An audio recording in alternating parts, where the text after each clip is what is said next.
She was sold by her evil parents for being infertile until the billionaire chose her. A quiet young woman is dragged into a stranger's office, terrified and confused, only to realize her own parents just traded her away like she was nothing. But the billionaire she's handed to? He's not who they think he is. And the moment he sees the truth, everything explodes. Suddenly, cameras swarm, rumors spread, and the whole world thinks they're hiding a dark secret. And when she tries to run from the pain that's haunted her for years, the billionaire does something nobody expected. But why did her parents want to get rid of her so badly? And what will he risk to protect the one woman who was never supposed to matter? Will the truth finally set her free, or destroy them both? Tell me in the comments where you're watching from right now, and if this story speaks to you, make sure you hit subscribe so you don't miss the next one. The morning sun cast weak shadows through the dusty windows of the Williams' small house. Asha Williams clutched her purse close to her chest as she stepped inside, her heart heavy with the doctor's words still echoing in her mind. The floorboards creaked beneath her feet, a familiar sound that somehow felt more haunting today. "You're late." Her adoptive mother's voice cut through the silence, sharp and accusatory. Asha's fingers tightened around her purse. "The doctor's office was busy," she said softly, her eyes fixed on the worn carpet.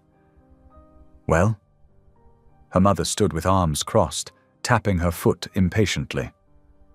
"What did they say?" Asha swallowed hard, feeling the familiar tightness in her throat.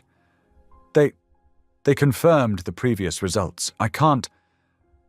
The words stuck in her throat like thorns. Her mother's laugh was cold and bitter. "So it's official then. Completely worthless." The words hit Asha like physical blows, though she'd heard variations of them countless times before. She stood still, letting the harsh judgment wash over her like an icy rain. 28 years of similar moments had taught her that movement only drew more attention, and attention only brought more pain. Throughout the day, Asha moved through the house like a ghost, doing her usual chores, dusting the cramped living room, scrubbing the kitchen floors, and preparing dinner.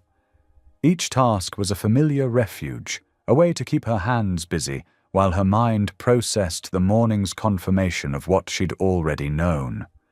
She would never have children of her own. The small kitchen filled with the aroma of cooking as evening approached. Asha stirred the pot of stew, adding a pinch more salt as she hummed a quiet hymn under her breath. The melody was one of comfort, learned in the few precious years before she'd come to live with the Williams family. "Set the table properly tonight," her mother commanded, appearing suddenly in the doorway. "Your father has important news." Asha's hands trembled slightly as she placed the good plates on the table, the ones reserved for special occasions. Something in her mother's tone sent warning signals through her body, but she pushed down her anxiety and focused on arranging everything perfectly. When they finally sat down to eat, the silence was heavier than usual. Her father cleared his throat importantly, setting down his spoon with deliberate precision. "We've found a solution to your situation," he announced, his voice carrying the same tone he used when closing business deals. "A very fortunate opportunity has presented itself." Asha's spoon paused halfway to her mouth. She carefully set it back in her bowl, her appetite vanishing instantly. "A business associate of mine, a very wealthy man, is looking for a wife." Her father continued, his eyes gleaming with an unsettling satisfaction. "We've discussed your circumstances, and he's willing to overlook your deficiencies, given the right arrangements. This is your last chance to be useful to this family," her mother added, her voice sharp with warning. "After everything we've done for you, taking you in when nobody else wanted you, the least you can do is show some gratitude." Asha's chest tightened, her breath coming in shallow gasps. Something about the way they spoke, the calculating looks they exchanged, sent chills down her spine. This wasn't about her happiness or future. It never had been. The arrangements have already been made, her father declared, pushing back from the table. We leave tomorrow morning. Pack your things. Tomorrow? The word escaped before Asha could stop it, barely more than a whisper. Is there a problem? Her mother's voice carried a dangerous edge. Asha quickly shook her head, years of conditioning taking over. No, Mom. Good, because this is the last chance you'll get to prove you're worth something to this family. Don't disappoint us again. Later that night, in the darkness of her small bedroom, Asha folded her modest clothes with trembling hands. Tears fell silently onto the fabric as she packed, but she didn't dare make a sound. The walls in the house were thin, and showing weakness only invited more cruelty. She sank to her knees beside the bed, clasping her hands together. Dear Lord, she whispered, her voice barely audible even to herself. Please protect me. I know I'm not worth much, but please don't let them hurt me anymore. The moonlight filtering through her window cast strange shadows on the wall, and the night seemed to press in around her like a physical presence. In the silence, Asha could hear her parents' muffled voices from downstairs, discussing numbers and arrangements with the same cold precision they'd always used when talking about her future. Her small suitcase sat ready by the door, containing the few possessions she could call her own. Everything else in the room, the bed, the dresser, even the clothes she wore, had been carefully tallied by her parents over the years, part of their running account of her debt to them. As she climbed into bed, Asha's hand unconsciously moved to touch the small cross hanging from her neck, the only item she had from before the Williams family, though she couldn't remember who had given it to her. It was her one comfort in moments like these, a tangible reminder that somewhere, sometime, someone had cared enough to give her something beautiful. Sleep eluded her as she lay in the darkness, her mind racing with fears about what tomorrow would bring.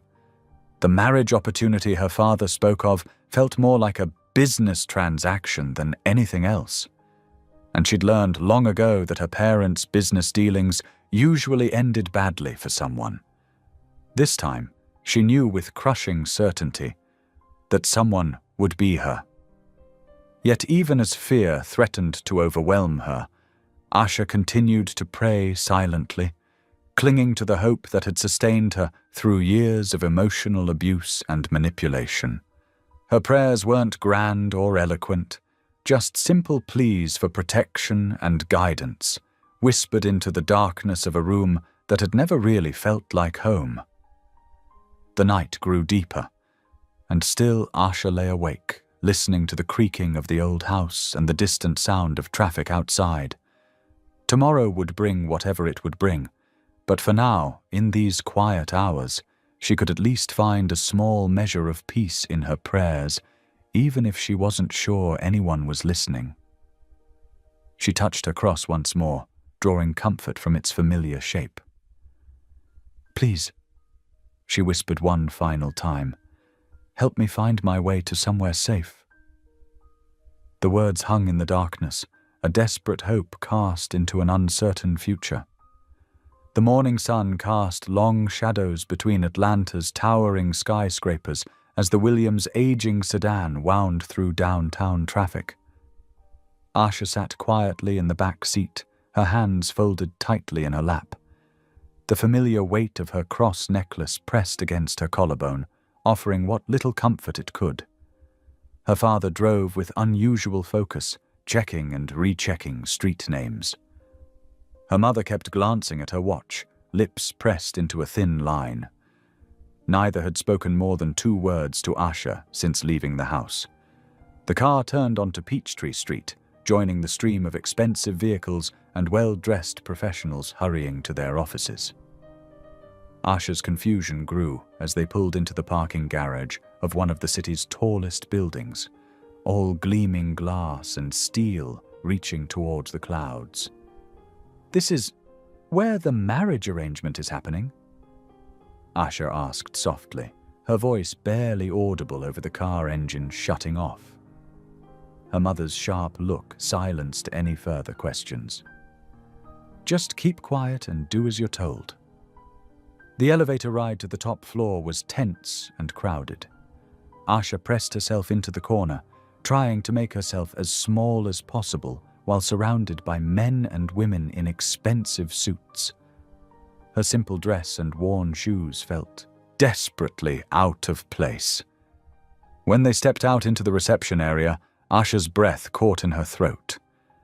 The space was beautiful in a cold, precise way, all polished marble and floor-to-ceiling windows offering dizzying views of the city below. A sleek desk dominated the center of the room, behind which sat an immaculately dressed receptionist. "We have an appointment with Mr. Kane," her father announced, his voice carrying an odd note of deference Asha had never heard before. "The Williams family."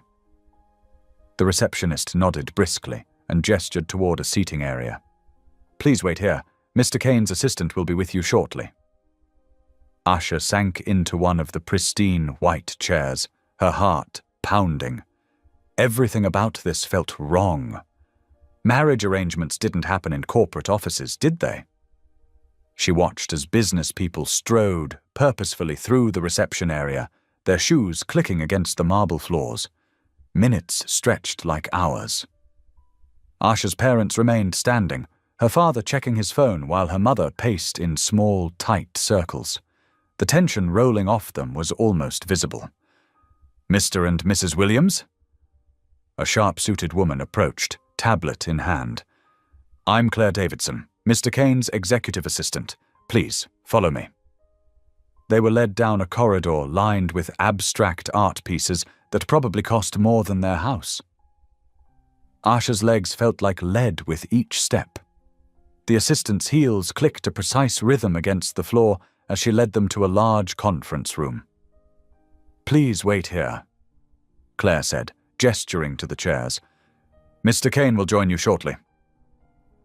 Asha sat down, her hands trembling slightly as she smoothed her dress. The wall-length windows offered a breathtaking view of Atlanta spread out below them, but she barely noticed it. Her mind was racing, trying to make sense of what was happening. Her father pulled an envelope from his briefcase, handling it with unusual care. Asha caught a glimpse of official-looking papers inside before he quickly sealed it. The door opened, and Asha's heart nearly stopped. Elliot Kane was not what she expected. Tall and distinguished, he carried himself with quiet authority rather than the flashy arrogance she'd imagined. His dark suit was obviously expensive but understated. There was something in his eyes, a guarded quality that spoke of old wounds carefully hidden. "Good morning," he said, his voice deep and measured. "I'm Elliot Kane. Thank you for coming." Before Asha could respond, her father stepped forward, extending the envelope to Claire, who had entered behind her boss. "The paperwork you requested," he said quickly. "Everything's in order." Elliot nodded politely, though something flickered across his face. Confusion? Concern?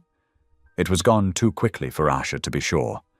Her parents were already moving towards the door, not even glancing in her direction. No goodbye, no final words. They simply walked out, leaving Asha behind, like an unwanted package finally delivered. The door clicked shut behind them with devastating finality. Asha sat frozen in her chair, her heart hammering against her ribs as she faced the unknown that lay ahead. Through the windows, the morning sun continued its climb over Atlanta's skyline, indifferent to the life-changing moment unfolding in its light.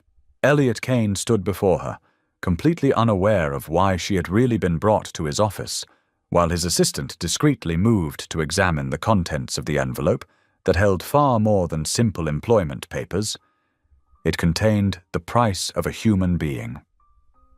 Elliot Kane moved toward a small side table where an elegant tea service waited. "Please, let me get you something to drink. You look a bit pale." His voice was gentle, concerned. Asha watched his every movement with wary eyes.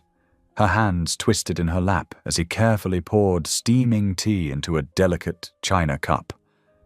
Was this part of the transaction? A final courtesy before whatever came next? Her stomach churned with anxiety. "Honey? Lemon?" he asked, holding up small silver containers. No, thank you," she whispered. When he handed her the cup, their fingers brushed briefly. She noticed his hands were warm and steady, unlike her trembling ones that caused the tea to ripple in its cup. Elliot settled into the chair across from her, his movements deliberate and calm, as if trying not to startle a frightened animal. "So, tell me about yourself, Ms. Williams. What made you interested in the position?" Asha blinked in confusion. Position? Was that what they were calling it?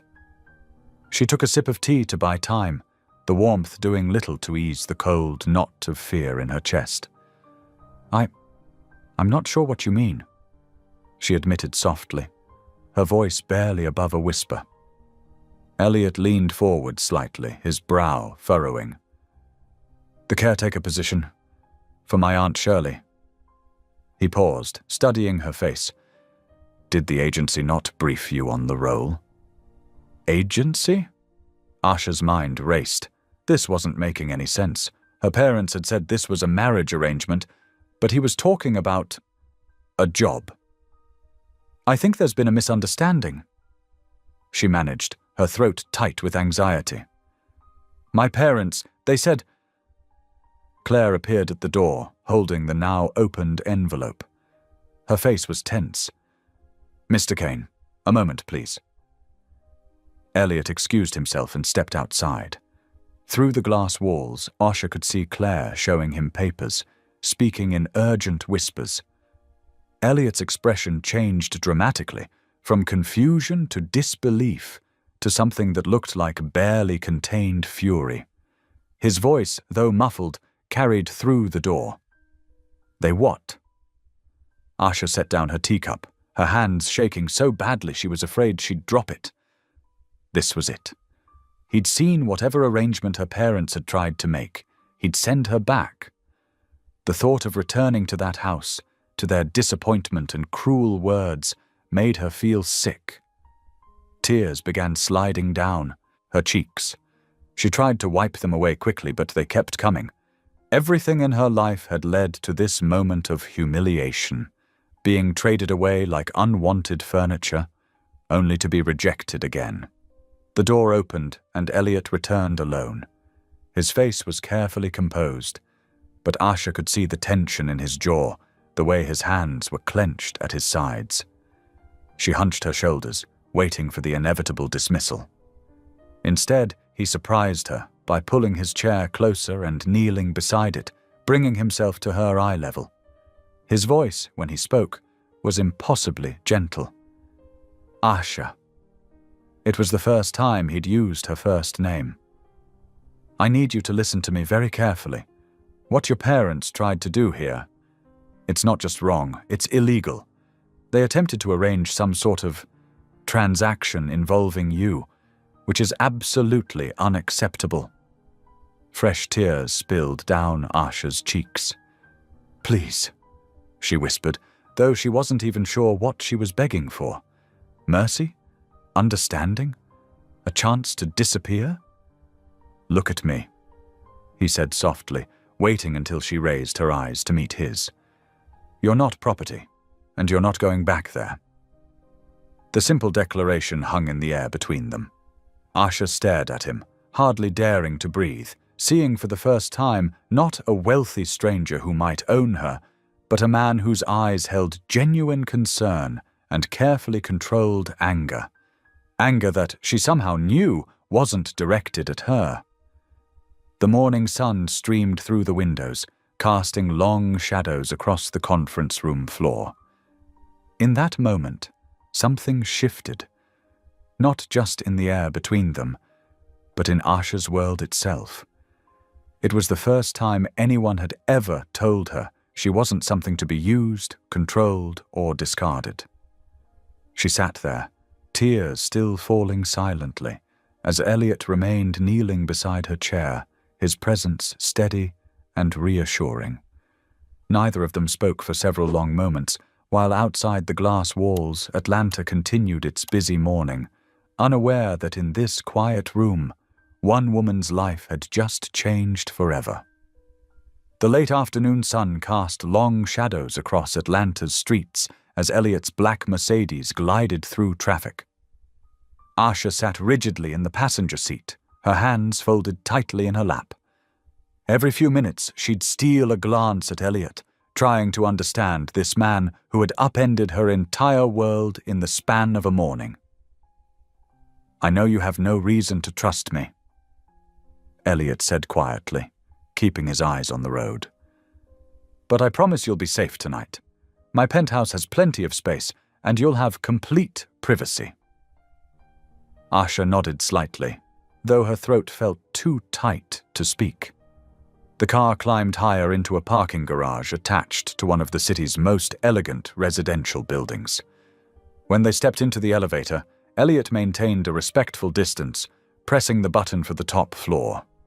The doors opened directly into his penthouse, and Asha's breath caught. Floor-to-ceiling windows showcased the entire city, bathed in golden light. The space was modern but warm, with rich wooden floors and comfortable furniture in soft earth tones. It felt nothing like the cold, clinical office where they'd met that morning. "Let me show you to the guest suite," Elliot said, leading her down a hallway. He opened a door to reveal a spacious room with its own sitting area and ensuite bathroom. "There are fresh towels in the bathroom, and I've had some clothes delivered. Nothing fancy, just some basics until we can figure out next steps." Asha stepped into the room, her fingers trailing along the soft duvet covering the bed. "Why are you doing this?" she asked, her voice barely above a whisper. Elliot paused in the doorway. "Because what happened to you today was wrong, and because everyone deserves to feel safe." He reached into his pocket and pulled out a key. "This is yours. The door locks from the inside. You can stay in here all night if you want to. No one will bother you." He set the key on a small table by the door and stepped back. "There's food in the kitchen if you get hungry. Help yourself to anything. I'll be in my study if you need me, but otherwise, this space is yours." Asha picked up the key, its weight solid and reassuring in her palm. "Thank you," she managed. Elliot gave her a gentle smile. "Get some rest, Asha. Tomorrow's a new day." After he left, Asha explored the room, still half expecting to wake up from this strange dream. The closet held several sets of new clothes in her size, comfortable loungewear, a couple of casual outfits, even a warm robe. In the bathroom, she found toiletries and fresh towels that smelled like sunshine. She took a long shower, letting the hot water wash away the stress of the day. Dressed in soft new pajamas, she curled up in the window seat, watching the city lights twinkle to life as darkness fell. Despite her lingering uncertainty, exhaustion eventually pulled her into a deep sleep. Morning came with gentle rays of sunlight streaming through the windows. Asha woke feeling more rested than she had in years, though it took her a moment to remember where she was. The events of the previous day came rushing back, but in the clear light of morning, they felt less overwhelming. She had just finished making the bed when she heard a thump and a cry from the hallway. Without thinking, she rushed to the door, unlocked it, and stepped out. An elderly woman was sitting on the floor, looking frustrated and a little scared. "Oh dear," she was muttering to herself. "This isn't good at all." "Are you all right?" Asha asked, hurrying to kneel beside her. "I'm Asha. Please, let me help you." The woman, who had to be Elliot's Aunt Shirley, looked up with relief. "Well, aren't you an angel? My silly legs decided to give out on me. I was trying to reach my walker, but it slipped away." Asha noticed the walker had rolled a few feet down the hall. "Let me check if you're hurt. Anywhere first," she said gently, her natural caregiving instincts taking over. "Can you wiggle your toes for me?" Shirley complied with a small laugh. "Everything moves just fine, dear. I'm more embarrassed than anything else." "There's nothing to be embarrassed about," Usher assured her. Then, without thinking, she began to hum a familiar hymn. "His eye is on the sparrow." To her surprise, Shirley joined in, her voice wavering but sweet. "Why should I feel discouraged?" They sang softly together. "Why should the shadows come?" As they finished the first verse, Usher carefully helped Shirley to her feet, supporting her with steady hands. "Let's get you somewhere comfortable," she said, retrieving the walker and making sure Shirley was stable. "You remind me of my mother," Shirley said as they made their way to the living room. "She used to sing that same hymn when things got rough. Said it always made the world feel right again." Usher helped Shirley settle into a plush armchair. "My birth mother used to sing it too before she passed. It's one of the few memories I have of her." "Then we're connected already," Shirley said warmly, patting Usher's hand. "Would you be a dear and make us some tea?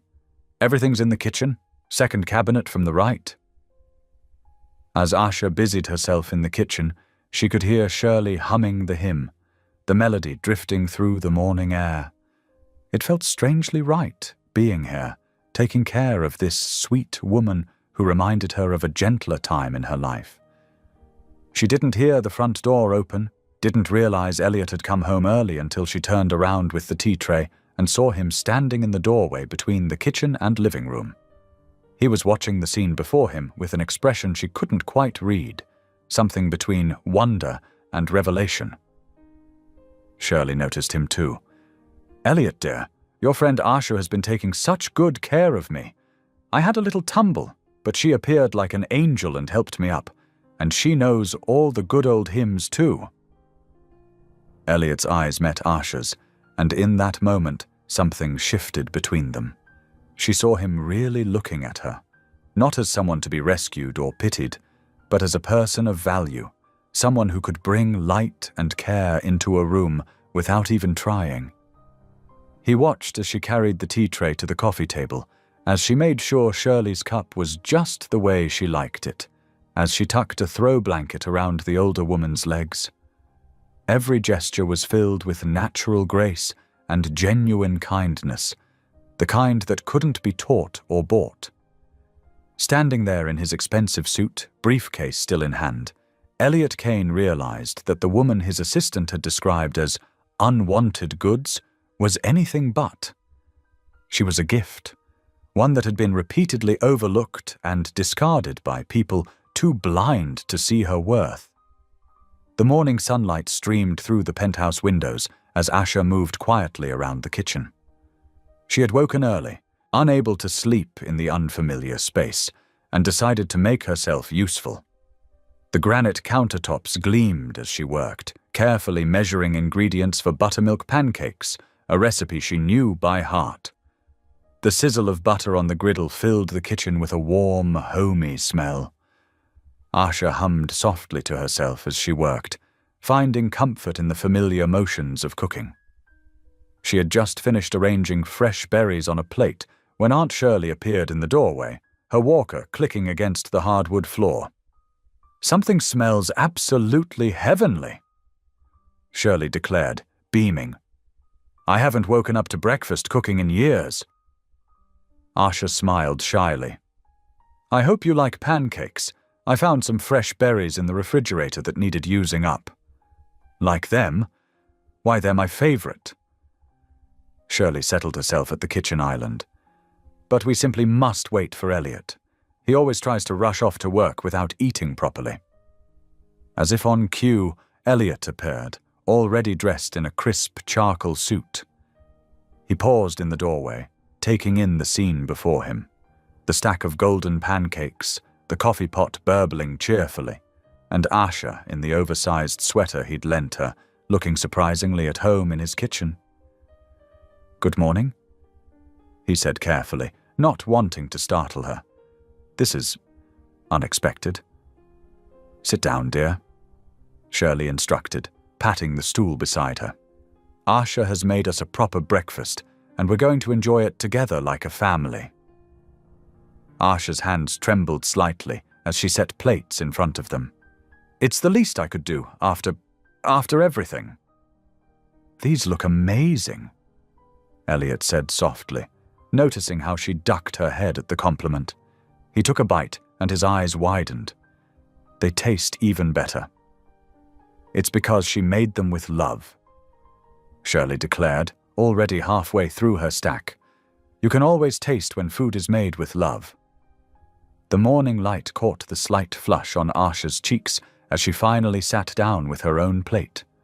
For a few peaceful moments, they ate in comfortable silence, the city awakening far below. As the day progressed, Asha found herself falling into a gentle rhythm. She helped Shirley with her morning exercises, the two of them working through the physical therapist's prescribed routine while trading stories about their favorite hymns. In the afternoon, she discovered Shirley's neglected herb garden on the penthouse terrace and spent hours carefully tending to the wilting plants. Elliot, coming home early from work, found them there, Shirley in her sun hat, directing Asha on proper basil pruning techniques. His aunt's laugh, something he hadn't heard in weeks, drifted through the air. Inside, small changes had already begun transforming the space.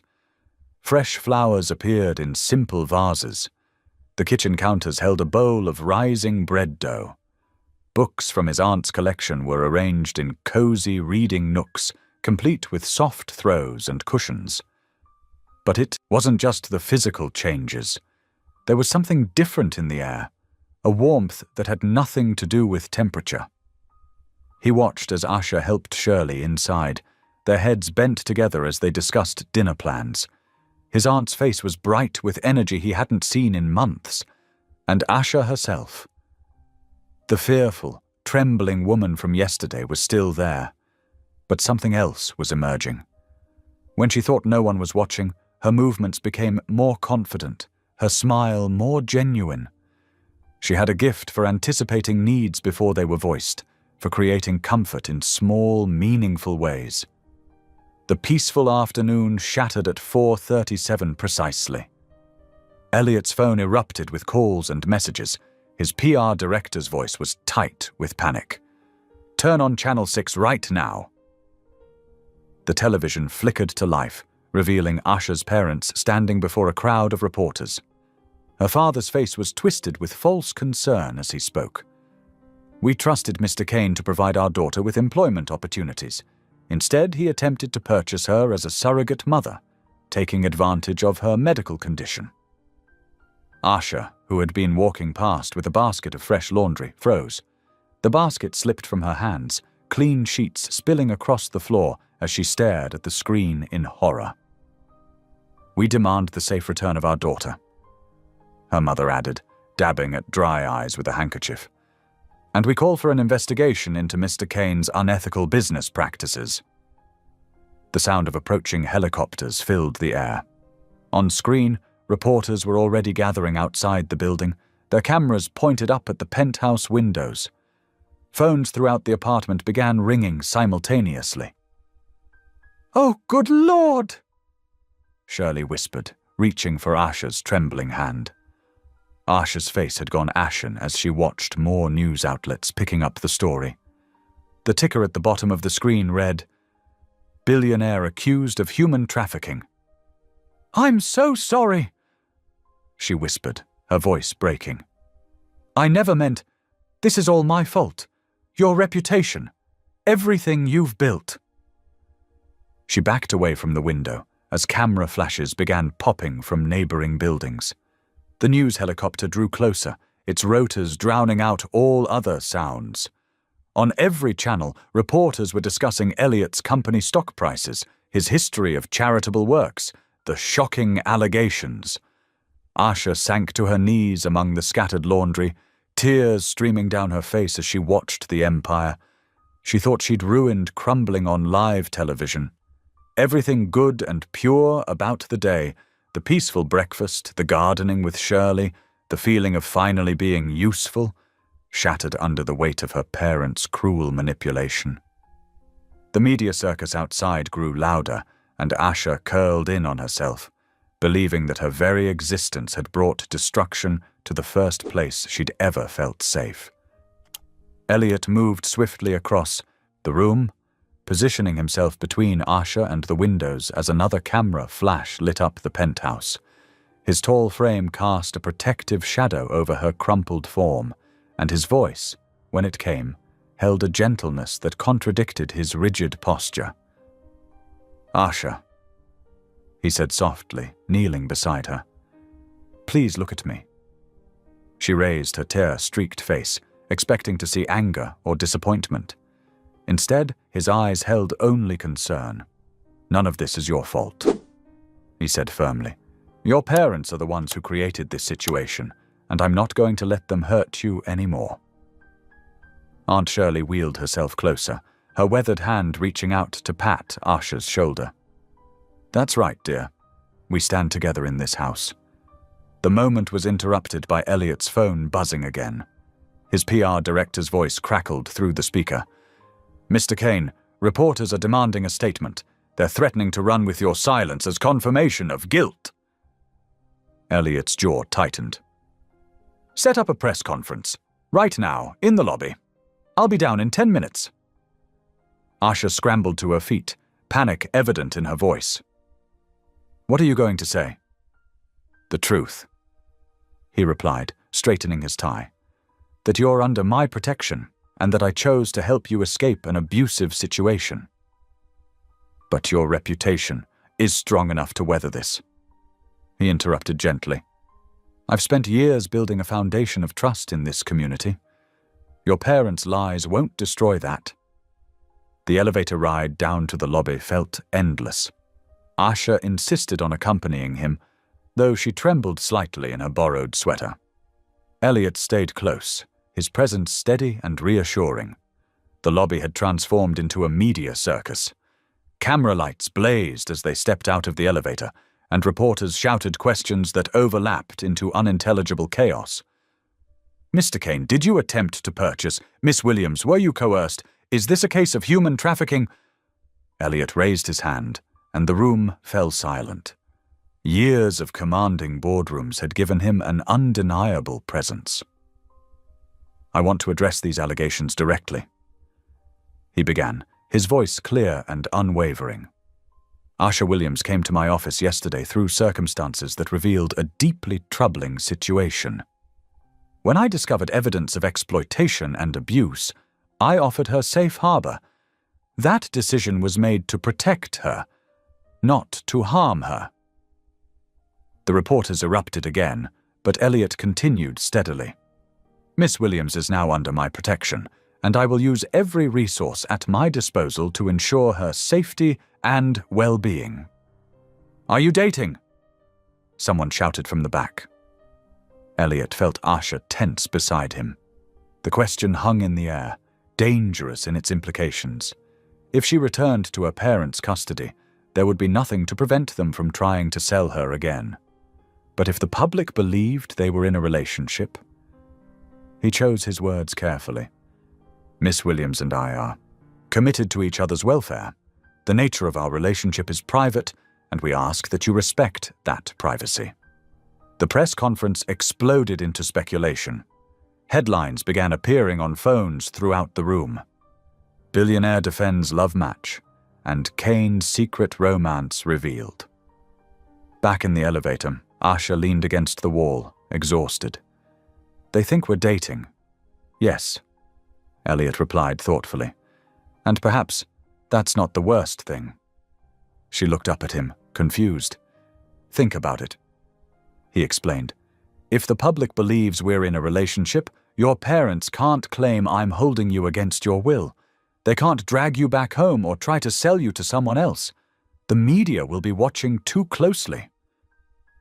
"You want us to pretend to be a couple?" Asha's voice was barely a whisper. "Just temporarily," he assured her, "until we can legally ensure your safety. I promise I won't take advantage of the situation." Aunt Shirley was waiting when they returned to the penthouse. She'd already directed the staff to move Asha's things from the guest suite to the main floor's private quarters. The media will be watching this building like hawks, she explained. If they think you're dating, you can't be living on separate floors. Asha nodded slowly, understanding the logic even as her heart raced at the implications. I'll do it, she said quietly. I'll pretend, if you're sure it won't cause more problems for you. The only problem I'm concerned about is keeping you safe, Elliot replied firmly. A staff member appeared with a small suitcase containing the clothes and necessities they'd bought for Asha the day before. She clutched it close, this tiny collection of borrowed items representing her new life. As she followed Elliot toward her new rooms, she caught a glimpse of the city through the windows.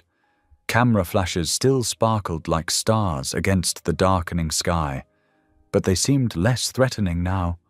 For the first time since her parents had driven her to that office building, she felt truly protected. The suitcase was light in her hands, everything she owned in the world contained in one small space, but her heart felt lighter too. Whatever came next, she wasn't facing it alone. Sunlight streamed through the floor-to-ceiling windows of the penthouse dining room, casting a warm glow over the polished table. Asha hesitated in the doorway, still wearing the soft grey sweater and slacks Elliot had bought her. Everything felt surreal. The gleaming silverware, the fresh flowers in crystal vases, the gentle classical music playing from hidden speakers. "Come in, dear," Aunt Shirley called from her seat. "The coffee's getting cold, and these croissants won't eat themselves." Elliot looked up from his tablet, offering Asha a gentle smile. "Good morning. Did you sleep well?" "Yes, thank you," she replied softly, settling into the chair across from him. The truth was, she'd barely slept at all, too aware of the cameras outside and the strange new reality of her situation. "Don't be so formal, you two," Shirley chided, her eyes twinkling. "If you're going to convince anyone you're a couple, you'll need to relax around each other. Elliot, pour the poor girl some coffee before it gets cold." Elliot complied, adding cream and sugar the way he'd noticed she liked it yesterday. "The media attention should die down in a few days," he assured her, sliding the cup across the table. "They'll find something more interesting to focus on." "Oh, I doubt that," Shirley laughed. "A handsome billionaire rescuing a beautiful young woman. It's like something out of a movie. They'll be camping outside for weeks." Asha blushed, focusing intently on buttering her croissant. "I'm sorry for disrupting everything. Your work schedule can easily be managed from home," Elliot finished firmly. "I've already informed my team I'll be working remotely for the foreseeable future." "Which means I get both of you all to myself," Shirley declared happily. "It's about time this place felt like a home instead of a fancy hotel." As if to prove her point, she reached across the table and straightened Elliot's tie with grandmotherly affection. "Though you could dress down a bit, dear. No need for full suits when you're working from home." "Force of habit," he replied with a slight smile. Asha watched their interaction, feeling a sudden ache in her chest. This was what family should look like: gentle teasing, small acts of care, the freedom to just be yourself. The morning settled into a surprisingly comfortable routine. Elliot set up his laptop in the living room instead of his office, taking video calls and reviewing documents while Asha helped Shirley with her morning exercises. The elderly woman's physical therapist had left detailed instructions, and Asha found herself naturally falling into the role of caregiver. "You have healing hands," Shirley commented as Asha helped her stretch her arthritic shoulders. "And a kind heart. No wonder my nephew couldn't resist helping you." "Aunt Shirley," Elliot warned from his workspace, but there was affection in his tone. "What? I'm just stating facts," she replied innocently. "Now, Asha dear, would you help me pick out some books from the library? My eyes aren't what they used to be, and Elliot's taste runs too heavily toward business manuals." The library turned out to be a cozy room lined with built-in shelves. Asha ran her fingers along the spines reverently, breathing in the familiar smell of paper and leather bindings. "You like to read?" Shirley asked, settling into a plush armchair. "My school library was my sanctuary," Asha admitted quietly. "Books don't judge you or make you feel unwanted." Shirley's face softened with understanding. "Well, these books are yours to enjoy whenever you like, though I insist you read to me sometimes. My old eyes get tired so quickly these days." Throughout the day, Asha found herself falling into a natural rhythm. She helped the cook plan meals, arranged fresh flowers from the rooftop garden, and sat with Shirley while the older woman napped. Every so often, she'd catch Elliot watching her with an unreadable expression, but he'd quickly return to his work when their eyes met. As evening approached, Elliot closed his laptop and stretched. "Would you like to get some fresh air?" he asked Asha. "The balcony's private enough to avoid the cameras, and the sunset view is beautiful." Asha nodded, following him through the glass doors. The balcony was more like a rooftop garden, with comfortable seating areas nestled among potted trees and flowering vines. The city spread out below them, golden in the fading light. "Thank you," she said softly, settling onto a cushioned bench. "For everything." Elliot sat beside her, leaving a respectful distance between them. "You don't need to keep thanking me. What your parents tried to do." He paused, jaw tightening. "No one deserves that." "They never wanted me," Asha found herself saying, the words spilling out in the quiet safety of twilight. "They adopted me because it looked good for their church position, but nothing I did was ever enough. And when the doctors confirmed I couldn't..." She swallowed hard. "When they said I couldn't have children, it was just final proof I was worthless to them." "You're not worthless." Elliot's voice was fierce. "The ability to bear children doesn't determine anyone's worth." Something in his tone made her look at him more closely. "You sound like you understand." He was quiet for a long moment, watching the sky turn pink and gold. "My first wife," he finally said, "left me when we discovered I couldn't father children. Said she couldn't waste her best years on a broken man." "That's terrible," Asha whispered, heart aching for him. "It was 5 years ago, but sometimes the words still echo." He gave a rueful smile. "I threw myself into work after that, built the company bigger than anyone expected. But success doesn't fill the empty spaces, does it?" "No," she agreed softly. "It doesn't." They sat in companionable silence as the stars began to appear.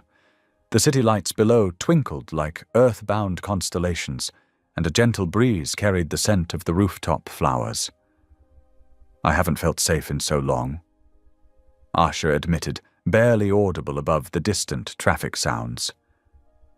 "I kept waiting for the other shoe to drop, for them to find some new way to hurt me. But here..." She gestured to the peaceful garden, the warm lights spilling from the penthouse windows where Shirley could be seen, reading in her favorite chair. "Here I can breathe." Elliot watched her profile in the fading light, noting how the tension had eased from her shoulders, how her natural grace showed through now that she wasn't constantly bracing for criticism. Something warm and unexpected bloomed in his chest. The simple pleasure of seeing her relax, of knowing he had helped create this safe space for her. "I'm glad," he said simply, surprised to realize how much he meant it, how much he looked forward to seeing her quiet smile each time their paths crossed throughout the day. The realization should have alarmed him. This wasn't meant to be real, after all. But as the stars emerged above them, and the city settled into its evening rhythm below, he couldn't bring himself to regret the way his heart lifted whenever she entered a room. Inside, Shirley watched them through the window, a knowing smile playing at her lips as she turned another page in her book. Sometimes the best answers to prayer came in unexpected packages. The morning sun had barely crested the Atlanta skyline when Elliot knocked softly on Asha's door. She opened it to find him dressed more casually than usual, in dark jeans and a light blue button-down shirt. "I thought you might like to see something different today," he said with a gentle smile. "Would you join me on a little field trip?" Asha hesitated only briefly before nodding. After checking that Aunt Shirley was settled with her morning crossword puzzle, they took the private elevator down to the parking garage where Elliot's car waited. The city streets were quiet as they drove, the early morning light painting everything in soft gold. Elliot guided them away from downtown, into a neighborhood that had clearly seen better days.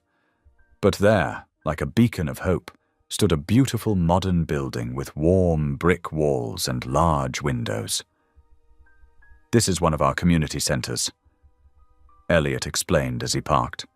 "The Kane Foundation runs several across the city, but this one's special to me. It was our first." Inside, the space hummed with quiet energy despite the early hour. Women of all ages moved through the bright rooms, some headed to computer classes, others gathering for support groups. The walls were decorated with colorful artwork and inspirational quotes. "Maria!" Elliot called out to a middle-aged woman with kind eyes. "I brought someone I'd like you to meet." Maria hurried over, embracing Elliot like an old friend before turning to Asha. "So you're the one who's been making our Elliot smile lately?" she said warmly. "I'm Maria Rodriguez, the center director." Asha blushed, but Maria's genuine welcome put her at ease. "It's wonderful to meet you. This place is amazing." "Would you like a tour?" Maria offered. "We're just about to start our morning circle if you'd like to join." Asha looked to Elliot, who nodded encouragingly. "Go ahead. I have some paperwork to review with the staff. Find me when you're ready." Maria led Asha to a sunny room where about 15 women sat in comfortable chairs arranged in a circle. The atmosphere was gentle, supportive. As the session began, Asha listened as women shared their stories of survival, of rebuilding their lives after abuse and trauma. When one young woman broke down while describing her mother's cruel words, Asha found herself speaking up. "Those words aren't true," she said softly. "They're just echoes of her own pain. They don't define who you are." The woman looked up, tears streaming down her face. "How do you know?" "Because I've heard those same words," Asha admitted, "and I'm learning they were never about me at all." After that, the women drew her into their circle completely. Asha shared pieces of her own story, careful to protect Elliot's privacy, but honest about the emotional wounds she carried. Her quiet strength and natural empathy created a space where others felt safe to be vulnerable. From the doorway, Elliot watched, unseen.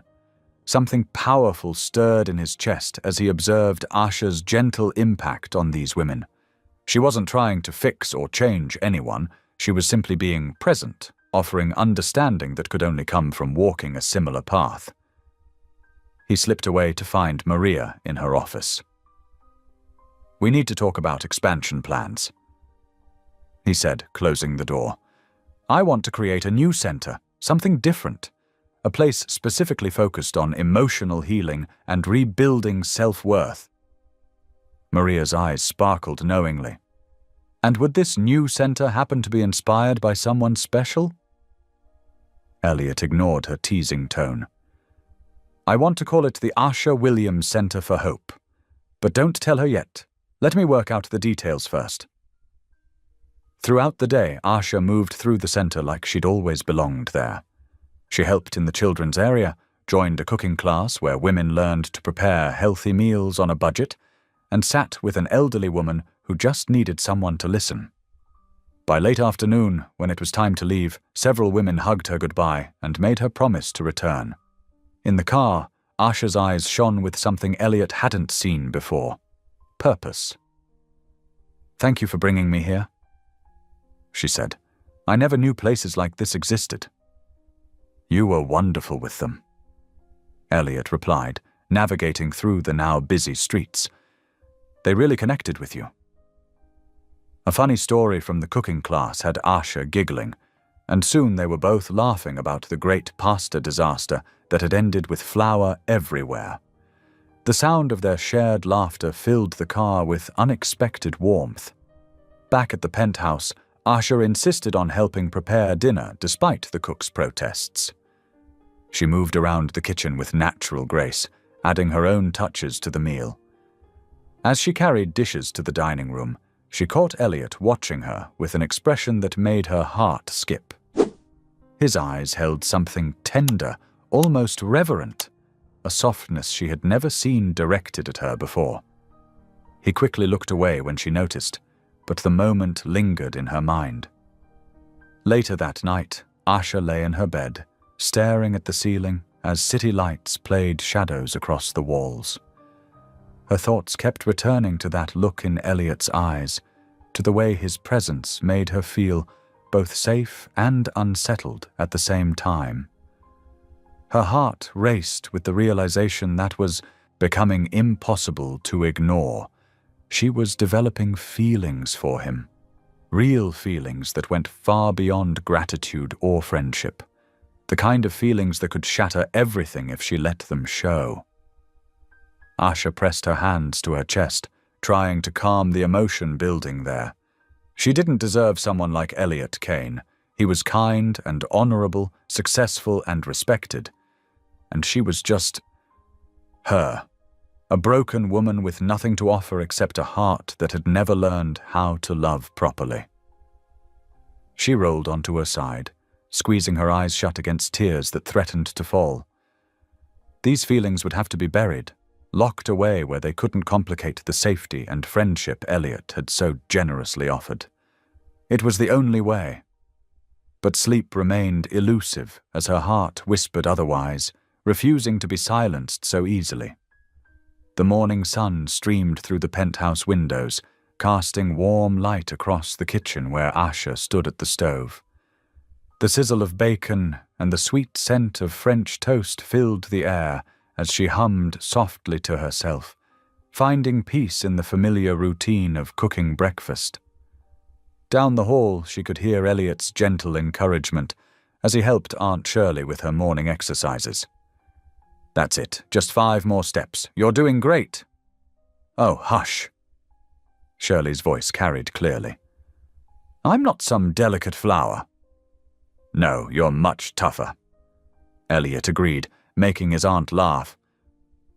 Asha smiled to herself, plating the French toast and adding fresh berries in a heart pattern, a small touch she hoped would bring joy to their morning. As she arranged everything on the dining room table, Elliot appeared with Shirley on his arm, supporting her carefully.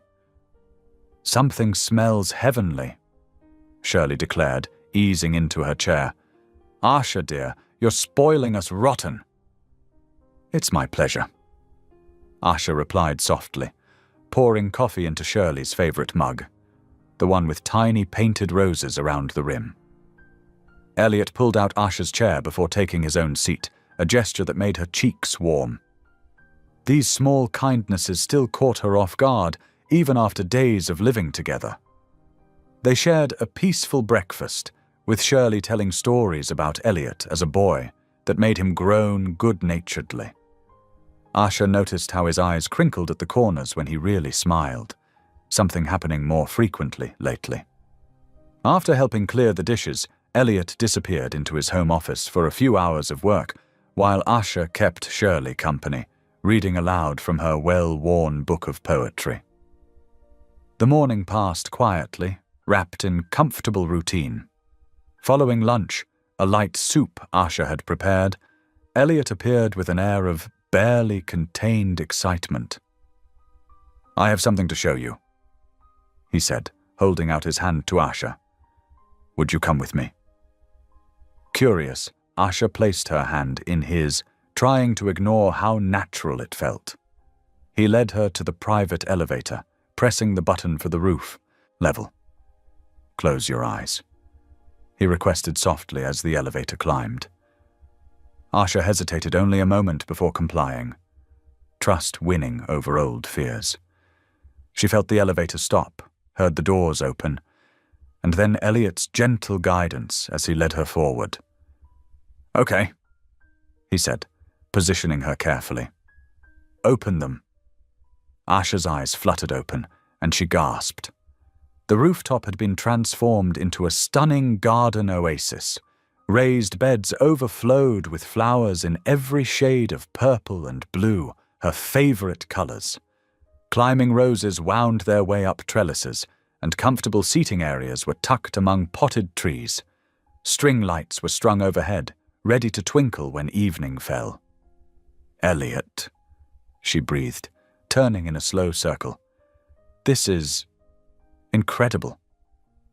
I wanted you to have a peaceful place," he explained, watching her face. "Somewhere you could come to think, or pray, or just be." Tears welled in Asha's eyes as she took in the thoughtfulness of the gesture. Without thinking, she threw her arms around him in an impulsive hug. "Thank you," she whispered against his chest. After a startled moment, Elliot's arms came around her, holding her gently. They stayed like that longer than strictly necessary, neither wanting to be the first to let go. Throughout the afternoon, Asha explored every corner of her rooftop sanctuary, while Elliot worked nearby on his laptop, stealing glances at her joy. She discovered herbs planted in window boxes, perfect for cooking, and a small fountain whose gentle bubbling created a peaceful atmosphere. As evening approached, Elliot ordered dinner to be delivered, their favorite Thai food from the restaurant down the street. They ate at the small table he'd placed near the garden's edge, watching the sun set over the city skyline. When darkness fell, Elliot switched on the string lights, and the garden was transformed again. Tiny points of light created a magical canopy overhead, reflecting in Asha's eyes as she looked up in wonder. "It's like stars," she said softly. "I hoped you'd like it," Elliot replied, moving to stand beside her at the railing. "You deserve beautiful things, Asha." She turned to face him, struck by the sincerity in his voice. "Why do you say things like that?" "Because they're true." His hand came up to cup her cheek, thumb brushing away a tear she hadn't realized had fallen. "Because you're remarkable, and I don't think anyone's ever told you that." The air between them grew thick with unspoken words. Asha's heart thundered in her chest as Elliot slowly leaned closer, giving her time to pull away if she wanted to. She didn't want to. His lips met hers with exquisite gentleness, a kiss that felt like a question and an answer all at once. Asha's hands found their way to his shoulders as she rose on tiptoes, returning the kiss with all the emotion she'd been trying to hide. When they finally separated, Elliot rested his forehead against hers, both of them breathing unsteadily. "I've wanted to do that for days," he admitted. "Me too," she whispered back, surprising herself with her honesty. They spent hours talking after that, curled together on one of the comfortable benches. Elliot told her about his fears of never being enough, about past relationships that had valued his wealth over his heart. Asha shared her struggles with feeling worthy of love, her dreams of someday having a real family, even if she couldn't have children of her own. "Family isn't always about blood," Elliot said softly, squeezing her hand. "Sometimes it's about choosing each other." Later that night, in her room, Asha lay awake replaying every moment. The way Elliot's lips had felt against hers, how safe she felt in his arms, the vulnerability in his eyes as he opened up to her. Her heart felt too full to contain everything she was feeling. One floor above, Elliot also lay awake, touching his lips where he could still feel their kiss. He thought about fate, about how something that started as protection had grown into so much more. about how this quiet, strong woman had slipped past all his carefully constructed walls without even trying. Neither knew the other was awake, both lost in thoughts of each other, both wondering if this was what destiny felt like, this feeling of coming home to a place you'd never been before. Under the same roof, separated by a single floor, they finally drifted off to sleep with matching smiles, hearts beating in time to the same hopeful rhythm. The morning sun streamed through Asha's window, warming her face as she checked her phone. One missed call from Dr. Chen's office. Her heart tightened as she pressed the callback button, fingers trembling slightly. "Good morning, Ms. Williams." The nurse's familiar voice greeted her. "Dr. Chen asked me to follow up about your latest test results." Asha sat on the edge of her bed, trying to steady her breathing. "Yes. I'm sorry, but the hormone panel confirms what we suspected.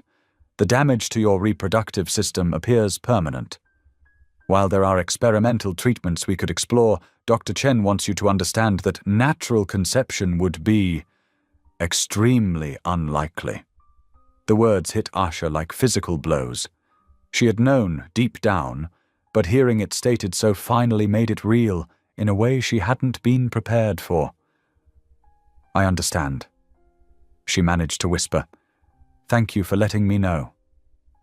After hanging up, she sat perfectly still, tears rolling silently down her cheeks.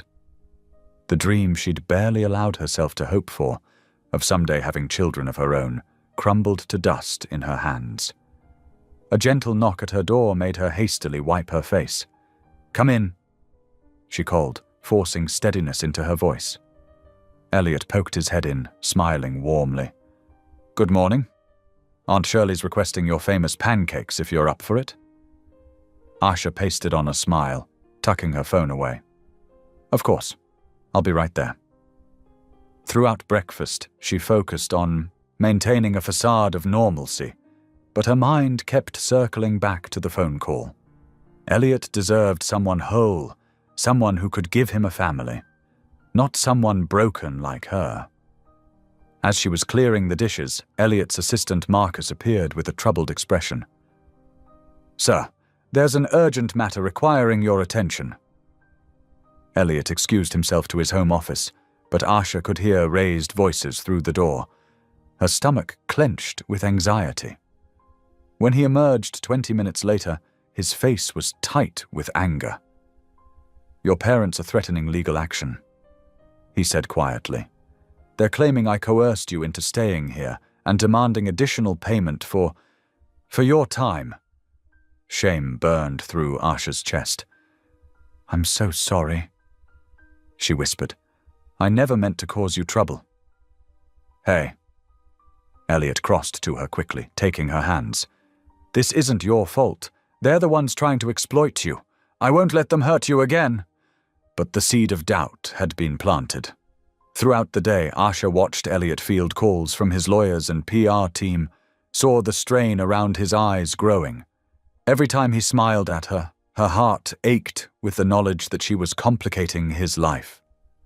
That evening, after serving dinner and ensuring Aunt Shirley was comfortable, Asha retreated to her room while Elliot took an important conference call.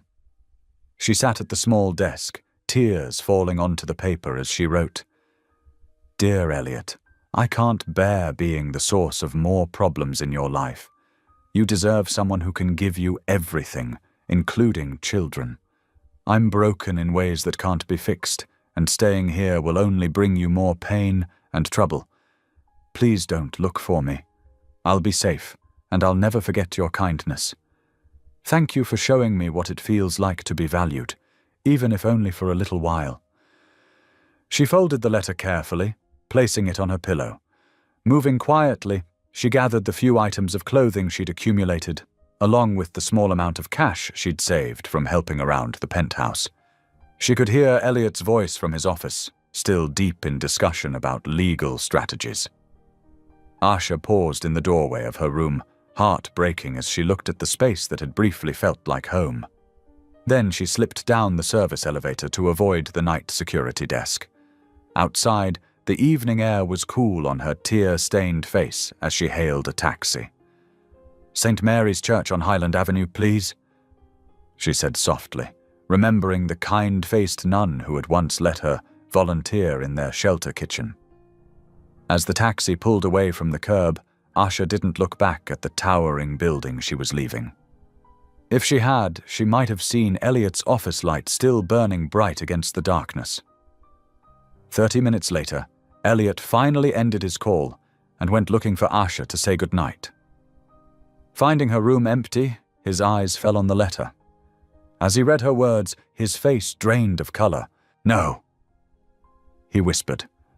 Then louder, "No!" He ran for the elevator, jabbing the button repeatedly as panic rose in his chest. She couldn't be gone. She couldn't think he would ever want her to leave. In the lobby, the night security guard confirmed seeing a taxi leave but couldn't say where it was headed. Elliot rushed to his car, hands shaking as he started the engine. She was out there somewhere, believing she wasn't worthy of love, and he had to find her before she disappeared completely. As he pulled onto the street, his heart pounding with fear and determination, the city stretched out before him like a maze of endless possibilities. But he would search every street if he had to. He wouldn't lose her. Not like this. Not when he was finally learning what real love felt like. The night enveloped his car as he drove, desperately seeking the woman who had become his heart's true home. Grey morning light filtered through the shelter's high windows as Asha stirred on the narrow cot. Her eyes felt swollen and gritty from hours of crying, and her heart ached with a hollowness that seemed to echo through her entire body. The thin blanket scratched against her skin as she sat up, taking in the rows of other cots where a few early risers were already gathering their belongings. Sister Margaret, the elderly nun who had welcomed her late the previous night with no questions asked, appeared at her bedside with a steaming cup of coffee. "Here, child," she said softly. "You look like you could use this." "Thank you," Asha whispered, wrapping her hands around the warm cup. The familiar scents of coffee and industrial cleaner mingled with the musty air of the shelter's sleeping quarters. Already she could hear activity from the kitchen, where breakfast preparations would be starting. "We could use an extra pair of hands this morning, if you're willing," Sister Margaret suggested gently. "Sometimes the best medicine for a hurting heart is to help others." Asha nodded gratefully.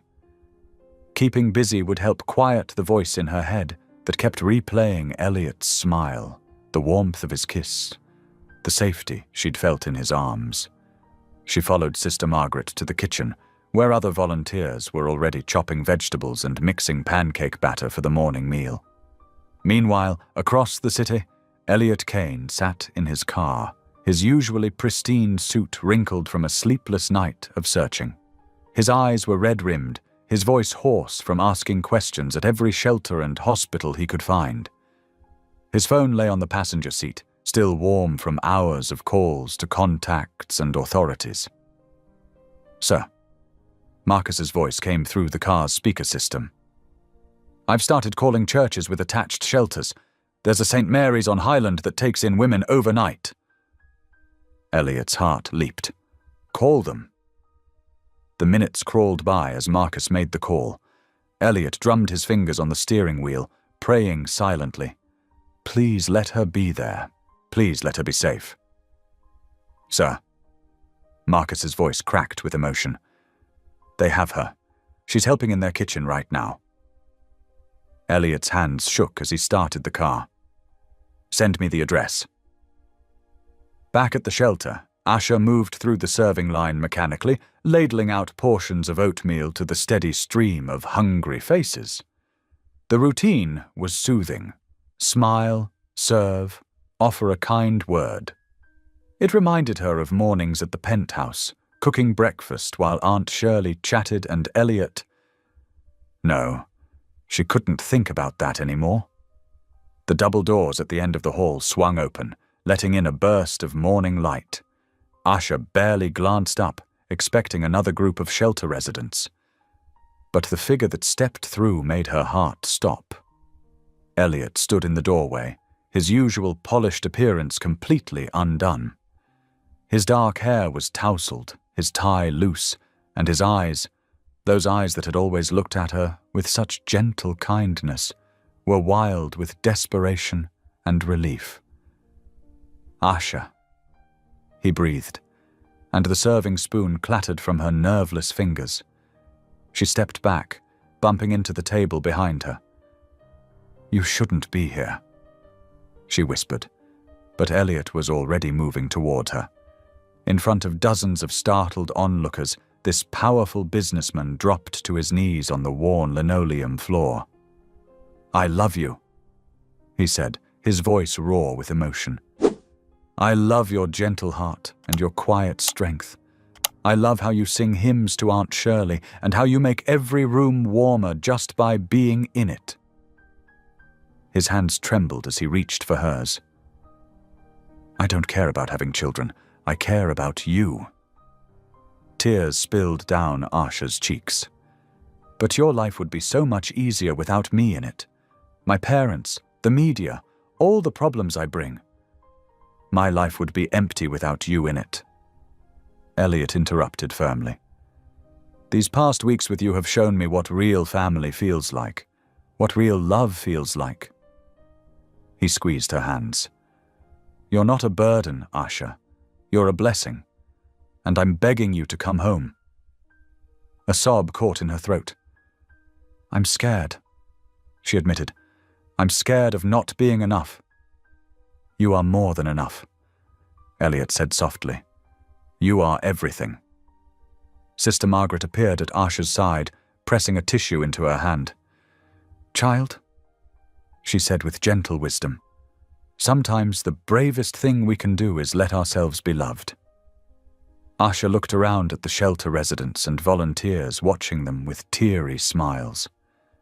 She saw in their faces the same truth she had always tried to share with others, that everyone deserved love, deserved second chances, deserved to feel worthy. Maybe it was time to believe that for herself. Elliot still knelt before her, holding her hands like they were precious things. His eyes held nothing but love and certainty as he asked softly, "Will you please come home with me?" Asha's heart trembled with hope as she squeezed his hands back. Through her tears, she found herself nodding, found herself believing that maybe, just maybe, she had finally found where she truly belonged. The afternoon sun cast long shadows across Atlanta's streets as Elliot's car pulled into the private garage beneath his building. Asha sat quietly in the passenger seat, her small bag of borrowed clothes clutched tightly in her lap. The familiar hum of the elevator felt different now, like coming home rather than returning to sanctuary. When the penthouse doors opened, Aunt Shirley was already waiting, her usually bright face streaked with tears. "Oh, my sweet girl," she cried, opening her arms wide. Asha stepped into the embrace, inhaling the familiar scent of lavender and tea that always seemed to surround the older woman. "I'm sorry," she whispered. "I'm so sorry I worried you." "Hush now," Shirley soothed, patting Asha's back. "You're home where you belong. That's all that matters." Elliot watched them with misty eyes before pulling out his phone. "I need to make some calls," he said softly. "Get things moving with the lawyers." While Shirley guided Asha to the kitchen for a cup of chamomile tea, Elliot strode to his office. His voice carried faintly through the walls as he spoke with his legal team, words like documentation and evidence gathering drifting out between the quiet clinks of teacups. "He didn't sleep a wink last night," Shirley confided, settling into her favorite chair at the kitchen island. "Just paced and made calls and prayed harder than I've seen him pray in years." Asha's hands trembled around her teacup. "I thought I was protecting him." "Love isn't about protection, dear heart," Shirley said gently. "It's about walking through the hard times together." The rest of the afternoon passed in a gentle blur. Elliot's team of lawyers arrived, filling the dining room with laptops and legal pads. They interviewed Asha with careful kindness, documenting years of manipulation and emotional abuse. When she described how her parents had tried to essentially sell her to Elliot, the lead attorney's pen pressed so hard against the paper it nearly tore through. As evening approached, Asha found herself drawn to the kitchen, seeking comfort in the familiar routine of cooking. She pulled out ingredients for a simple chicken soup, the repetitive motion of chopping vegetables soothing her nerves. The sound of legal discussions faded into background noise as she focused on the task at hand. Elliot appeared in the doorway, his tie loosened and sleeves rolled up. "The team's gathering financial records," he said quietly. "Bank transfers, suspicious patterns. They're building a solid case." Asha nodded, continuing to dice carrots with careful precision. "Will it be enough?" "More than enough," he assured her, moving to her side. "They'll never hurt you again." That night, after the lawyers had gone and dinner was cleared away, Asha stood in the rooftop garden. The string lights Elliot had installed twinkled overhead like earthbound stars, and the night air carried the sweet scent of jasmine. She touched the soft petals of a newly bloomed rose, marveling at how something so delicate could be so resilient. The next morning brought a gentle return to routine. Asha woke early to make breakfast, the familiar movements of mixing pancake batter and brewing coffee helping to ground her. Shirley shuffled in wearing her favorite floral robe, and soon the kitchen was filled with the comfortable sounds of morning conversation. Elliot joined them, freshly showered and dressed for work, but choosing to handle things from his home office. His protective instincts were still on high alert, wanting to keep Asha close and safe. They shared soft glances over coffee cups, the memory of his declaration of love in the shelter still warming their hearts. Throughout the day, Asha slowly reclaimed her place in the household. She helped Shirley with her physical therapy exercises, the familiar routine of counting repetitions and offering encouragement, feeling like a return to normalcy. They spent the afternoon sorting through old photo albums, Shirley sharing stories of Elliot as a young boy that made Asha laugh for the first time since her return. In the evening, Asha found herself back in the rooftop garden, watching the sunset paint the sky in shades of pink and gold. The space felt different now, not just a refuge, but a place of healing. She had started a small herb garden in one corner, the tiny sprouts reaching towards the light with determined optimism. Elliot found her there, his footsteps soft on the garden path. "The lawyers called," he said, settling beside her on the bench. "They've uncovered a pattern of similar attempts by your parents, other wealthy men they tried to arrange marriages with, and there's evidence of financial fraud going back years." Asha's hands twisted in her lap. "What happens now?" "The district attorney is filing charges," Elliot explained gently. "Attempted human trafficking, fraud, extortion. They won't be able to hurt anyone else." Tears welled in Asha's eyes, but they weren't tears of sadness.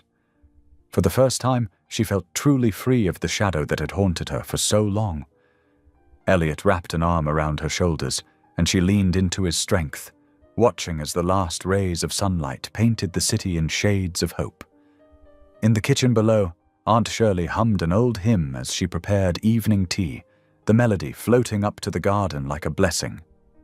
The familiar sounds of the city created a gentle backdrop, car horns and distant sirens mixing with the rustle of leaves in the rooftop garden. "What are you thinking?" Elliot asked softly, his thumb tracing soothing circles on her shoulder. Asha looked out over the city lights beginning to twinkle in the gathering dusk. "I'm thinking about tomorrow," she said, "about making French toast for breakfast and helping Shirley with her exercises, and maybe planting some new herbs in the garden." She turned to meet his gaze. I'm thinking about living instead of just surviving. Elliot pressed a kiss to her temple, his touch gentle and grounding. As the sky deepened to purple and the string lights began to glow more brightly overhead, Asha felt the last pieces of her heart settling into place. Here, in this unexpected family they had built together, she had finally found her true home. The morning sun cast long shadows across the sidewalk as Elliot's car pulled up to the curb. Asha smoothed her navy blue dress, her hands trembling slightly. She had been confused when Elliot insisted on dressing up for what she thought was just another visit to one of his foundation's centers. Ready? Elliot asked, adjusting his tie. His eyes held a spark of excitement she couldn't quite understand. I think so, Asha replied, though uncertainty colored her voice. The driver opened her door, and as she stepped out, the sound hit her first, applause thunderous and overwhelming. Hundreds of people stood before a gleaming new building, cheering and smiling. A large banner stretched across the entrance, and Asha's breath caught in her throat as she read the words, Asha Williams Women's Center. Her knees weakened, and Elliot's steady hand found the small of her back. Surprise, he whispered. Elliot, she breathed. What did you do? I did what you inspired me to do, he said, guiding her toward the podium where the mayor and several community leaders waited. You showed me what true strength looks like. This center is your legacy. Cameras flashed as they approached. The mayor stepped forward, beaming, to shake Asha's hand. Miss Williams, we are honored to dedicate this facility in your name. Your story has touched so many hearts. Asha could barely process the words through her tears. The building before her was beautiful, modern and welcoming, with large windows that let in streams of natural light. Gardens flanked the entrance, filled with the same flowers she had come to love in Elliot's rooftop sanctuary. The ribbon-cutting ceremony passed in a blur of speeches and applause. When it was time for the tour, Asha's heart swelled as she saw what lay inside. The entrance opened into a warm, inviting lobby with comfortable seating areas and inspirational artwork. A sign on the wall read, Every woman deserves safety, dignity, and purpose. This way, Elliot said softly, leading her down a hallway. Each room they passed had been designed with careful thought and compassion. There was a medical clinic, counseling offices, and a job training center equipped with modern computers. A large kitchen would serve both as a cafeteria and a culinary training facility. In one room, several beds were arranged with privacy screens and warm blankets. Emergency housing, Elliot explained, for women who need immediate shelter. Asha touched one of the blankets, remembering her own night in the church shelter. They're so soft, she whispered. They continued through a children's playroom filled with toys and books, a library stocked with resources, and a fitness center for self-defense classes. Each space had been created to nurture both body and spirit. The tour ended in a large, multi-purpose room where chairs had been set up for the afternoon's programming. Women of all ages filled the seats, many holding tissues, others clutching notepads. Elliot squeezed Asha's hand before taking his place in the front row. The program director introduced Asha, and suddenly she found herself standing at the podium, looking out at hundreds of expectant faces. Her prepared speech felt inadequate in the face of such overwhelming emotion. Taking a deep breath, Asha set aside her notes. A few months ago, she began, her voice quiet but steady. I sat in an office, believing I was worth nothing more than what someone would pay for me. The room fell silent. My adoptive parents had spent years telling me I was worthless because I couldn't have children. They tried to sell me like property. She paused, gathering strength from Elliot's encouraging nod. But that day, something unexpected happened. Someone saw me, really saw me, as a person worthy of dignity and respect. And that changed everything. As Asha shared her story, tears flowed freely throughout the room. She spoke about the years of emotional abuse, the weight of feeling unwanted, and the journey toward believing she deserved love. Women nodded in recognition, some reaching out to hold each other's hands.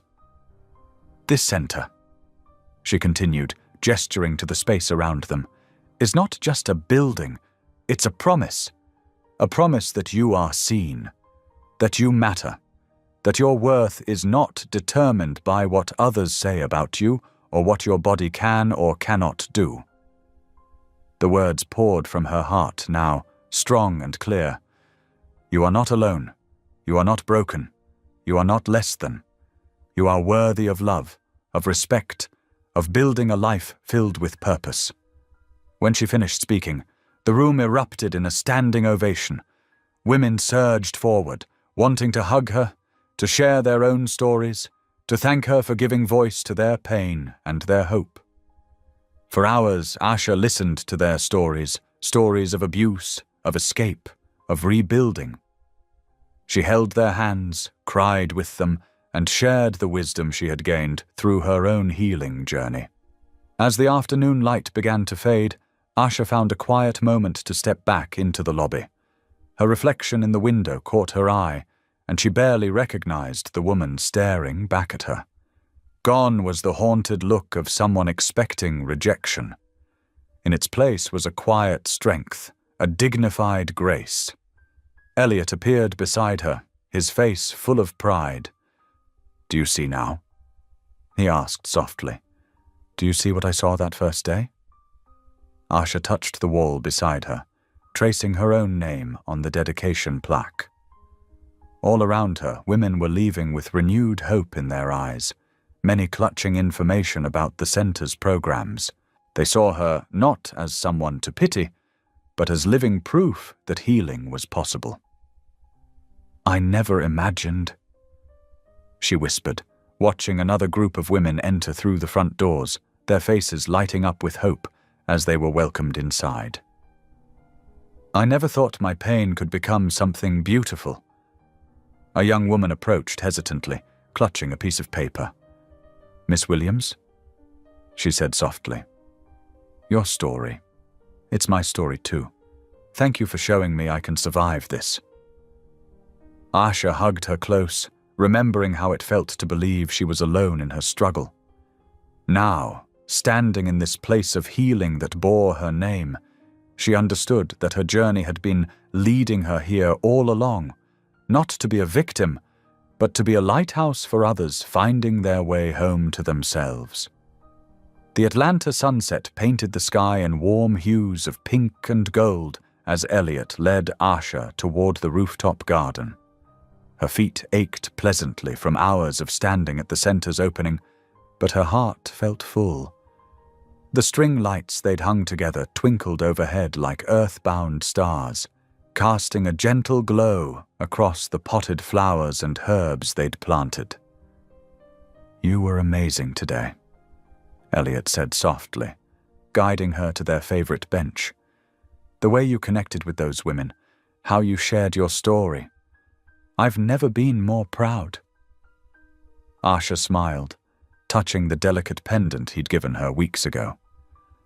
"I still can't believe you built an entire center just because of you," he finished, taking both her hands in his. "But that's not why I brought you up here tonight." The evening breeze carried the sweet scent of jasmine as Elliot took a deep breath. His eyes, usually so controlled, shimmered with emotion. "Do you remember that morning when I came home and found you singing to Aunt Shirley?"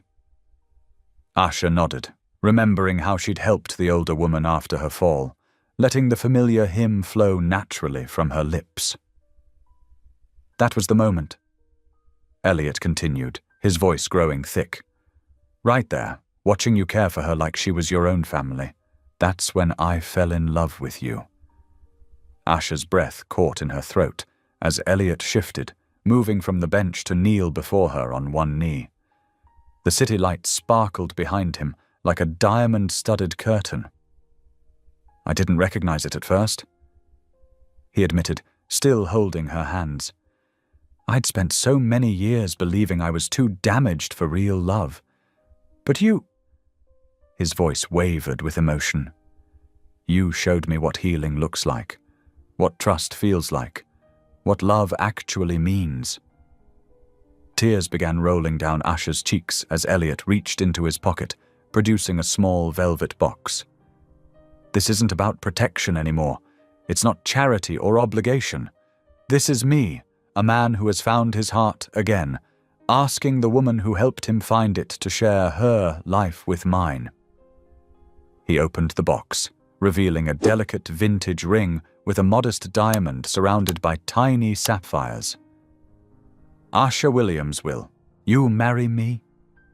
The words hung in the fragrant evening air as Asher's tears fell faster. This moment felt surreal. She who had once believed herself unworthy of even basic kindness, now being offered a lifetime of love by a man who saw her true worth. "Yes," she whispered, then louder. "Yes, yes, I'll marry you." Elliot's hands trembled slightly as he slipped the ring onto her finger. It fit perfectly, as if it had been waiting for her all along. He stood, pulling her up with him, and gathered her into his arms. Their kiss was soft, tender, full of promises and shared dreams. They settled back onto the bench, Asher tucked against Elliot's side as they gazed out at the city skyline. The lights of Atlanta twinkled like earthbound stars, matching the glow in their hearts. "I want a small wedding," Asher said softly. "Just family and close friends." Elliot kissed her temple. "Whatever you want. We could have it right here in the garden if you'd like." "Really?" Asher's eyes lit up at the idea. With the string lights and flowers, it would be perfect. They sat together, quietly sharing ideas for their future. Asher spoke of converting one of the guest rooms into a nursery, not for their own children, but for foster kids they could give a loving home to. Elliot described his vision for expanding the women's center, with Asher taking a leadership role if she wanted it. "We should tell Aunt Shirley," Elliot said finally, pulling out his phone. He dialed, putting it on speaker so they could both hear. "Hello?" Shirley's warm voice came through clearly. "Aunt Shirley," Elliot said, squeezing Asher's hand. "We have some news." Before he could continue, Shirley's voice rang out from inside the penthouse below them. "Did she say yes? Did my Asher say yes?" They laughed, hearing her excitement even through the floor. "Yes, Aunt Shirley," Asher called out. "I said yes." "Glory, hallelujah!" Shirley's joyful shout echoed up to them. "Come down here right this minute so I can hug my new niece properly." Elliot ended the call, standing and offering Asher his hand. She took it, the ring catching the light as their fingers intertwined. Together they walked toward the stairs, ready to share their joy with the woman who had helped bring them together. From below, they could hear Shirley singing an old hymn of thanksgiving, her voice carrying up to them on the evening breeze. It was the same hymn Asher had sung that morning months ago, the song that had started it all. The morning sun streamed through the tall windows of the Asher Williams Women's Center, casting warm light across bouquets of donated flowers, white and pink roses donated by Sarah from the shelter kitchen, purple irises from Maria, who'd found safety here after fleeing abuse, yellow daisies from Jane, who now ran support groups. Each bloom represented a life touched by Asher's gentle spirit. The chapel room buzzed with quiet excitement as guests found their seats. Women from the center, dressed in their Sunday best, dabbed at their eyes. They had transformed this space into something magical, with white ribbons and twinkling lights draped from the exposed wooden beams. In the bride's room, Asher stood before a full-length mirror, hardly recognizing herself. The ivory gown was simple but elegant, with delicate lace sleeves and a flowing skirt that made her feel like a princess. She touched the pearl necklace at her throat, a gift from Aunt Shirley. "You look absolutely beautiful," came Shirley's voice from the doorway. The older woman moved slowly with her cane, but her eyes sparkled with joy. "Thank you for being here," Asha whispered, helping Shirley to a nearby chair. "For everything." Shirley reached for Asha's hands, her own trembling slightly with age and emotion. "The Lord works in mysterious ways, child. He brought you to us when we needed you most, and now—" She paused, overcome. "Now I get to watch my nephew marry the daughter of my heart." Asha knelt beside Shirley's chair, careful of her dress. Would you give us your blessing before the ceremony?" Shirley placed her weathered hands on Asha's head. Her voice quavered but grew stronger as she spoke. "Dear Father in heaven, bless these two precious children of yours. Thank you for bringing them together, for turning their pain into purpose. Watch over their marriage. Let their love grow deeper with each passing day. Help them remember that family isn't about blood. It's about the choice to love unconditionally. In Jesus' name, Amen. Amen." Asha echoed softly, wiping away tears. A gentle knock at the door signaled it was time. Shirley squeezed Asha's hand one last time before being escorted to her seat in the front row. The chapel fell silent as the music began, not the traditional wedding march, but a sweet gospel hymn sung by the center's choir. The same hymn Asha had sung to Shirley that first morning, now transformed into a celebration of love and healing. Asha took her first step into the chapel alone.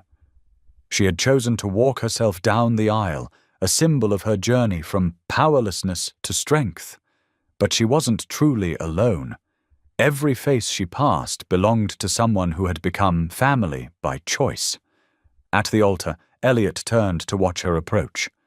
His composed expression crumbled at the sight of her, eyes filling with tears he didn't try to hide. He had never looked more handsome in his dark suit, but it was the raw emotion on his face that made Asha's heart soar. When she reached him, Elliot extended his hands. Asha placed her smaller ones in his, feeling the slight tremor that revealed how moved he was. Their eyes met and held, speaking volumes without words.